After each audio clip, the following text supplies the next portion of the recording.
We said to the Democrats, no drive-through abortion clinics, and we won't build any border wall. We kept the toxic stuff out. We kept the toxic stuff out. That's GOP Senator John Kavanaugh, a veteran of 17 budgets. He was explaining how Republicans and Democrats divvied up a $2 billion surplus in the bipartisan budget the legislature passed last week and sent to Democratic Governor Katie Hobbs. There's more money for roads, schools, and housing, but nothing was done about school vouchers. But the way the budget came together also left questions about Governor Katie Hobbs' leadership of her own Democratic caucus and her role in budget negotiations that left major items on the cutting room floor. Joining us now are two veteran Capitol journalists who together have more than John Kavanaugh's 17 budgets under their belts. Jim Small, editor-in-chief of the Arizona Mirror, and Jeremy Duda of Axios Phoenix. Welcome back to Square Off. Let's start with an easy question. How would you describe this budget? My word is porktastic. Jim? That's a great word. I would say surprising. On a couple fronts, I think the fact that we're in May and the budget's done, and I think the fact that you had a budget that got all of the Republicans on board, didn't really siphon off a lot of the Republicans on the conservative end, and the Democrats weren't enthusiastically behind, which you would kind of expect with a Democratic governor that they would have supported it, not in a grudging fashion like they did, but in a fashion that was, excited about what was negotiated. Yeah, and who knew when we talked about divided government, it would be Democrats divided. How would you describe it? I guess my word would be begrudging. Begrudging. I mean, when we first saw this go through committee, the Democrats, they really put their feet down. They drew a line in the sand. They said, absolutely not. They pretty much all voted against it in committee. It looked like they were going to be doing the same thing. And, once it got to the floor, I think the Senate had to rush things through that night just to make sure they had all 16 of their Republican members there in case none of the Democrats got on board. And eventually a lot of them did. But that was a very tenuous process. I think Governor Hobbs was out there twisting some arms. It was not clear that she was actually going to get any of her own folks on board. And so the conventional wisdom before the session started was, could the Republicans unite around a budget? They were just fine. The Democrats weren't. What happened behind the scenes? I mean, obviously, porktastic, you mentioned. There was a lot of pork in there, a lot of stuff to, everyone got to take a little bit something home, tens of millions, hundreds of millions, I think, in road projects, highway projects, local projects. I think every member got a pot of money in leadership, at least on the Republican side, and leadership told them, this is for whatever you want. They could pool it together for some major projects. So everyone got to take something home. And I think for the Republicans, there was nothing in there that really gave them too much heartburn, nothing they're going to have to go back and explain to their more conservative constituents. Because I think we probably all assumed going in the way this was going to work is you'd get, probably a slight majority of the Republicans on each side with a minority of the more conservative members really digging in their heels and saying this spends too much, and then kind of the same thing on the Democratic side, maybe even most Democrats, because they would fall in line behind, their new Democratic governor, but that was not the case. Do Speaker Ben Toma, Republican Speaker Ben Toma, Senate President Warren Peterson deserve some credit here for navigating all that and get this to the finish line with not much muss or fuss? Yeah, I think so. I think the fact that we're before Memorial Day, right? And this budget's done. I think most people expected that this was going to drag on into June and probably into late June, and with the threat of a government shutdown, and that those legislators tend to work really well with deadlines, and sometimes those deadlines are a little terrifying, right? Like shutting down the state government. And I think that the way the session started off, and the really hardline stance, I think especially Republicans in the Senate had taken, and the Freedom Caucus, the members had taken toward Governor Hobbs, I think that there was a lot of expectation that this was really going to drag on. So the fact that it got done quickly, I think, is certainly a testament to all three, to the governor's willingness to compromise to get things done, and to the Republican leaders, willing to get to the table after, I think, starting off the session with really, some kind of bare-knuckled politics. So did Katie Hobbs set herself up for this because of what she said about school vouchers in her executive budget? She said, we're going to try to repeal the universal expansion, and there was nothing about vouchers in this budget? Well, I think it needs to be crystal clear that was never going to happen, right? Even the Hobbs administration admitted, really from the word go, that we're putting this in the budget. This is what we want. This is our kind of our dream, but this is not, we know that this isn't going to happen. Republican legislators aren't going to go for it.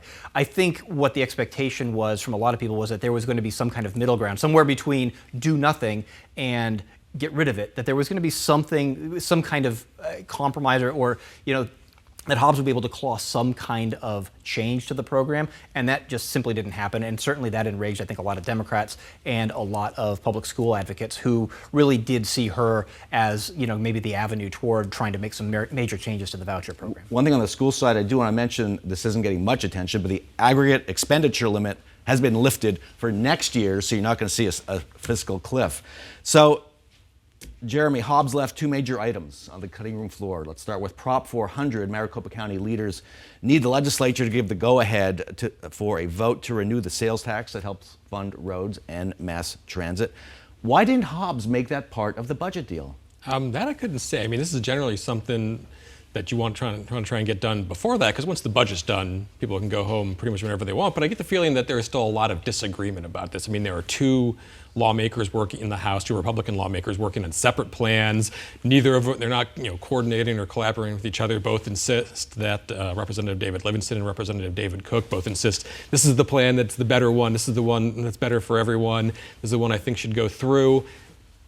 I have no idea which one's going to go through or either. I think when I spoke with Representative Livingston very recently, the way he put it was basically this is in the hands of Governor Hobbs, Speaker Toma, and President Peterson now. This is kind of above their heads, and they're the ones who are going to have to work this out now. But this pretty much has to get done before signing night. It's really the last must do. Does some of what we saw just show inexperience on the Democratic side at figuring out how to get things done? I think there's a huge difference between having control of some levers of government and kind of being the loyal opposition. And I think that there definitely are going to be some growing pains. I think the Hobbs administration, we've seen them kind of move in fits and spurts, some periods of struggle and of confusion. I think right now we're seeing Democrats in the legislature struggling with the fact that the governor maybe didn't have their backs in the way that they wanted, or didn't push hard enough for the things that they wanted in a way that would have made them happy. I do think that's a good read on it, is that you have a party that's been out of power here really since Napolitano. And 15 years. And Janet Napolitano was a political force of her own, and was able to get a lot of things done that even Democrats didn't think was possible. I want to end this part of our discussion with the question of why the governor didn't strike a deal on getting her appointees through the Senate as part of the budget. Again, same reason there? Yeah, I think maybe, and I think it may have just been one of those things where Republicans weren't willing to budge on that, and not entirely sure what the discussions were over that, but that does definitely seem like a thing that you could have put on the table and could have used as some leverage to try to get the budget through. All right, well, it seems like Democrats need to kind of get together and talk it out. I don't know. We're going to move to a different discussion, a courtroom victory for the U.S. Constitution over far-right Republican Senator Wendy Rogers. Rogers had obtained a restraining order to keep an Arizona Capitol Times reporter away from her. Reporter Cameron Sanchez was reporting a story about where Rogers lived and went to Rogers' home to try to find out, just rang the doorbell. Sanchez's employer challenged the order. Here's the ruling by Flagstaff Justice of the Peace, Howard Grodman. And there is certainly a legitimate purpose, as protected by the First Amendment, in investigative reporting. So I am going to dismiss the injunction. You're certainly free to, you're certainly free, Senator Rogers, to advise anybody that they're not welcome at your house, and then it becomes a criminal trespass if they come to your house. Wendy Rogers appeared stunned when the hearing ended. Sanchez got hugs in the courtroom. Jim Small, what was this case really about, and why does it matter? I think this case is really about an elected official who doesn't want to answer questions from journalists who aren't openly cheerleading for her. Really, at the end of the day, she's been, I think we'll politely call it standoffish to the media, if not outright rude and derogatory. This is a case where you had a reporter who was looking into, long-standing rumors about where does the senator really live. Does she actually live in Flagstaff, where she's elected from, or does she live in the Valley? Longtime Tempe resident, just recently bought a house in Chandler. And I think that this whole thing was kicked off by that purchase of that house in Chandler. And so the reporter was, looking into it and was trying to get a comment from her, and I think was, at the same time really trying to figure out, where is the senator? Where is she physically, and where is she staying? Jeremy, will this make legislators more or less open to taking questions? I think for those who agree with Senator Rogers, less open. I mean, nothing can make these folks actually talk to us if they don't want to, as Senator Rogers is, and a number of her colleagues have shown over the years. And folks like Senator Rogers seem to view the very practice of asking them questions about public business as a hostile act from us. I mean, and remember, these people, she represents, I think, 240,000 constituents or so. Her votes affect 7.2 million Arizonans. So, I mean, if she doesn't want to answer questions about the public business she's conducting, I guess that's between her and the people who elect her. Yeah. But it is our job to ask. It was Cameron Sanchez's job to ask. She's the Senate reporter at the Arizona Capitol Times, the only reporter in the state, as she pointed out, whose full-time beat is to cover the Senate. And I thought probably the most telling thing that the judge said is he made a lot of points about why he was dismissing that, but he talked about the criteria for an injunction.